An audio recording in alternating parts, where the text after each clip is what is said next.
Corona दौर में oxygen के लिए मुल्क भर में मारामारी का माहौल देखा गया था। नांदेड़ में कोरोना दौर में भी ऑक्सीजन की कोई कमी पेश नहीं आई, लेकिन चूंकि कोरोना मुल्क से पूरी तरह खत्म नहीं हुआ है, इसलिए इसकी मजीद लहरों के आने के अंदेशे भी जताए जा रहे हैं।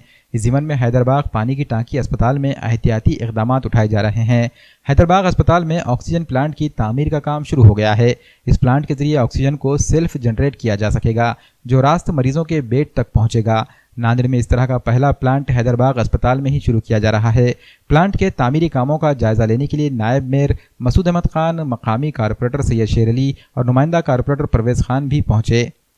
देखिए, कोरोना का जो बीमारी का जो असर है, 1.5-2 साल से हम जूझ रहे हैं इसमें, और देखने में आया है कि कई वक्त पेशेंट को ऑक्सीजन नहीं मिलने की वजह से हमारी रियासत में, हमारे शहर में तो नहीं बल्कि दूसरे रियासतों में, दूसरे शहरों में, बाहर के रियासतों के अंदर ऑक्सीजन की कमी की वजह से मतलब मौतें वाक़ हुई है। एक लहर आ चुकी है, दूसरी लहर आ चुकी है।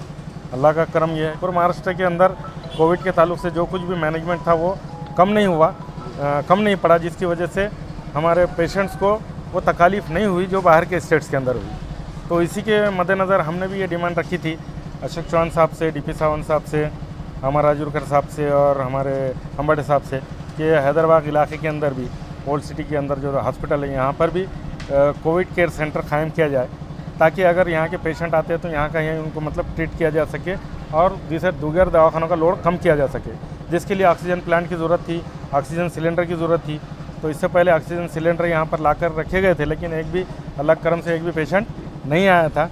और अल्लाह से ये दुआ करते हैं कि आइंदा कोई पेशेंट यहाँ या पूरे शहर में ना आए, रियासत के अंदर ना आए। लेकिन एक नागानी सूरत हाल को मद्देनज़र रखते हुए, आइंदा की मतलब तकलीफ़ों को मद्देनज़र रखते हुए एक पेशकबल मतलब क़ब्ल वक्त में उसकी एक तैयारी की जा रही है। यहाँ पर एक वेंटिलेटर लिए हुए हैं, उसी के अलावा ऑक्सीजन प्लांट, यहाँ पे सेल्फ जनरेशन ऑक्सीजन प्लांट, दीगर दवाखानों के अंदर लिक्विड ऑक्सीजन प्लांट है जहाँ जो कि बाहर से मंगवाया जाता है। अगर उसका शार्टेज हो जाता है तो वहाँ पे भी मतलब ऑक्सीजन की कमी पड़ सकती है, लेकिन ये सेल्फ जनरेशन प्लांट है। यहाँ पे 50 पेशेंट को एट ए टाइम मतलब ऑक्सीजन पहुँचाने की सहूलत मुहैया होगी। ये मंजूर हो चुका है और उसका यहाँ का जो बेड का काम है वो जारी है। बेड होने के बाद उसके ऊपर वो मशीनरीज़, वो प्लांट वगैरह के इंस्टॉलेशन होगा और इंशाल्लाह बहुत जल्द यहाँ पर ये सुविधा उपलब्ध हो जाएगी। इसलिए तैयार करेगी, पहली लहर आगे चली गई, दूसरी लहर आगे चली गई और कुछ लोगों का ये है कि तीसरी लहर आएंगी।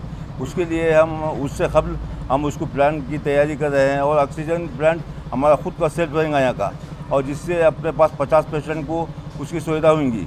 इसलिए हम अल्लाह के फजल से तीसरी लहर आना नहीं चाहिए, मगर खुदा ना खास्ता कभी वो आ गई है तो उसके पहले हम इंतज़ाम करके रख रहे हैं इसका।